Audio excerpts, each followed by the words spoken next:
Hello dear student, welcome to agriculture Adda 24/7। Agriculture Adda 24/7 में मैं हिना नथानी आप सभी स्टूडेंट्स का बहुत बहुत स्वागत करती हूँ।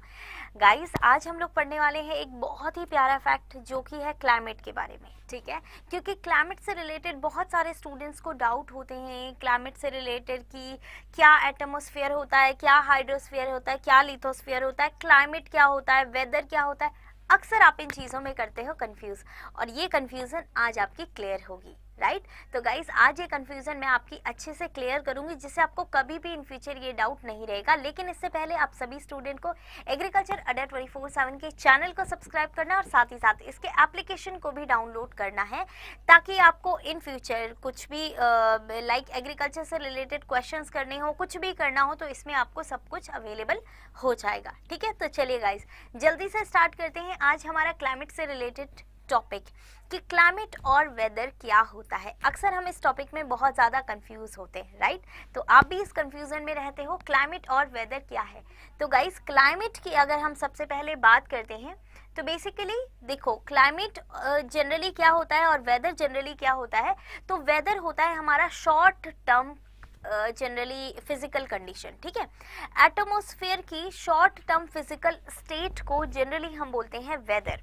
यानी कि जैसे हम बोलते हैं ना, आज क्लाउडी डे है, राइट, आज रेनी डे है, आज सनी डे है। जनरली हम इस बारे में बात करते हैं। तो जो रेनी डे है, जो सनी डे है, जो क्लाउडी डे है, इसको आप बोलोगे वेदर कंडीशन, राइट।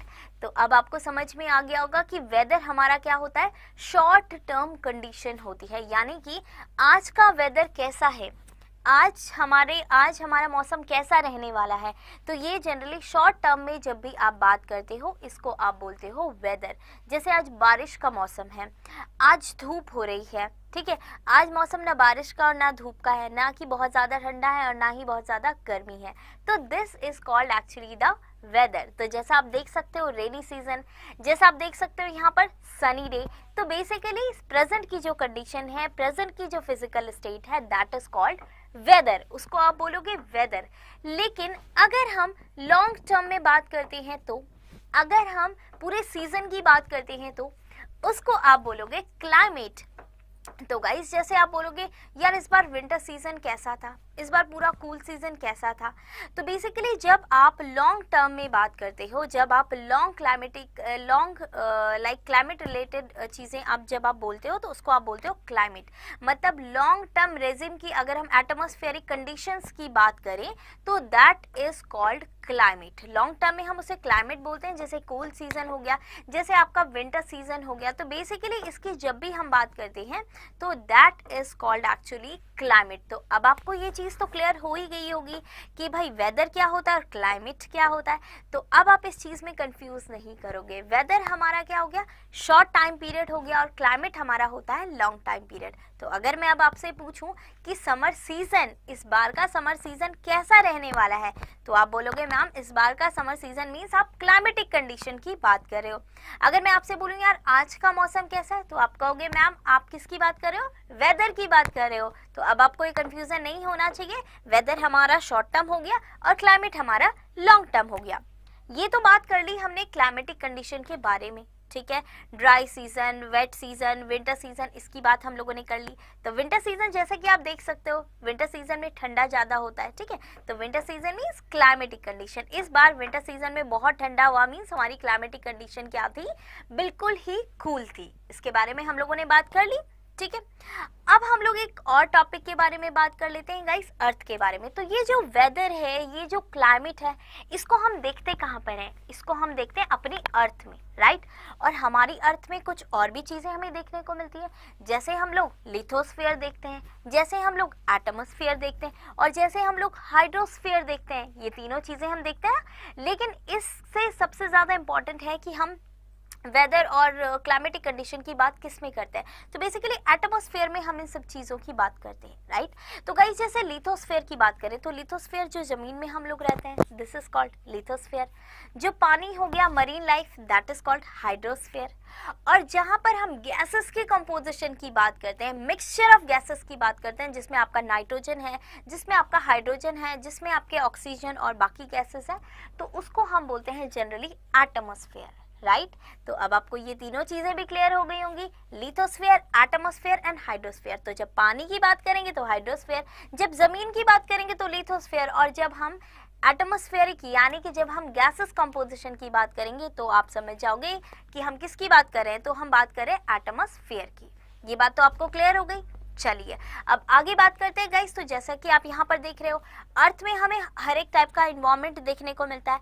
अर्थ में हमें बेसिकली गैसोफेयर यानी कि आपका जियोस्फेयर देखने को मिलता है। अर्थ में हमें बायोस्फेयर देखने को मिलता है। अर्थ में हमें एटमॉस्फेयर देखने को मिलता है, और अर्थ में हमें हाइड्रोस्फीयर देखने को मिलता है। ठीक है, क्योंकि सीज भी हमारे अर्थ में, लैंड भी हमारी अर्थ में, और बाकी जो गैसेस कंपोजिशन है ये भी हमें अर्थ में देखने को मिलता है। तो ये बात तो आई थिंक आप लोगों को क्लियर हो ही गई होगी अब, राइट। तो चलिए गाइस, अब थोड़ा सा हम लोग बात कर लेते हैं क्लाइमेटिक कंडीशन में ही मीसो क्लाइमेटिक कंडीशन और मैक्रो क्लाइमेटिक कंडीशन के बारे में। ठीक है, तो गाइस मीसो, मैक्रो और माइक्रो क्लाइमेटिक कंडीशन, तीन टाइप की क्लाइमेटिक कंडीशन होती हैं। क्या आप इनके बारे में भी जानते हो? तो गाइस बिल्कुल, आज मैं आपको इनके बारे में भी बताऊंगी। देखो guys, macro climatic condition means जब हम किसी बहुत बड़े एरिया के क्लाइमेटिक कंडीशन की बात कर रहे हैं। मैक्रो क्लाइमेटिक कंडीशन मीन्स जब हम किसी बहुत बड़े एरिया के क्लाइमेटिक कंडीशन की बात कर रहे हैं, जैसे हम पूरी अर्थ की बात कर रहे हैं, पूरे अर्थ के क्लाइमेट की बात कर रहे हैं, तो उसको आप क्या बोलोगे? Macro climate. लेकिन अगर हम सिर्फ दिल्ली की बात करें कि यार दिल्ली की एटमॉस्फेरिक कंडीशन, दिल्ली का क्लाइमेट कैसा है, तो उसको आप माइक्रो क्लाइमेट में कंसीडर कर सकते हो। वर्ल्ड के कंपैरिजन में दिल्ली तो छोटा सा ही है, तो उसका क्लाइमेट क्या गया? माइक्रो क्लाइमेट आ गया। और वर्ल्ड के और दिल्ली के बीच में, मतलब इनके बीच का जो एक क्लाइमेटिक कंडीशन है, उसको आप क्या बोलोगे? Meso climatic condition.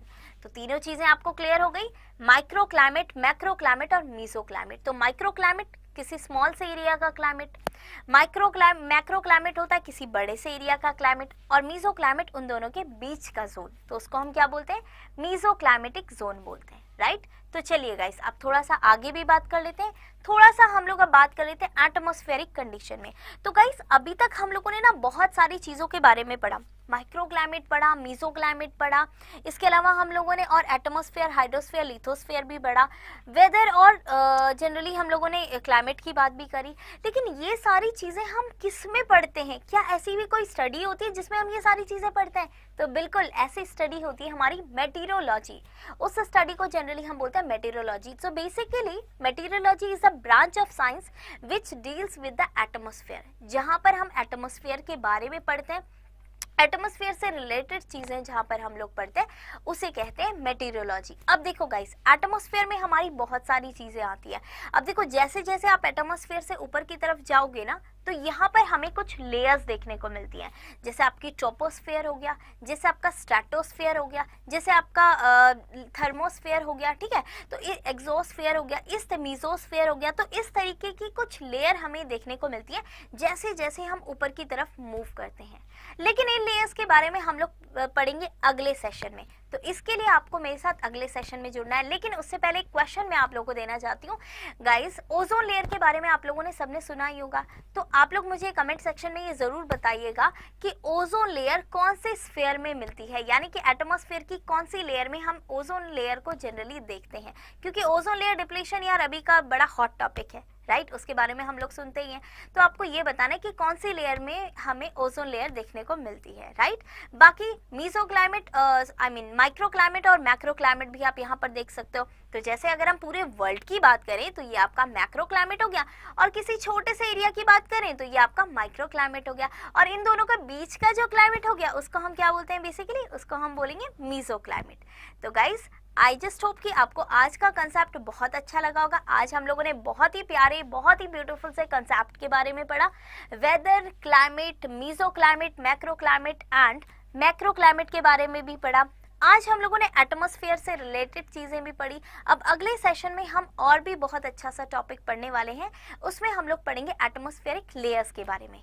तो गाइस, इसके लिए आपको एग्रीकल्चर अड्डा 24/7 के चैनल को सब्सक्राइब करना है और ऐप को भी डाउनलोड करना है। तो बने रहिए एग्रीकल्चर अड्डा 24/7 के साथ। Bye bye and thank you. Have a nice day.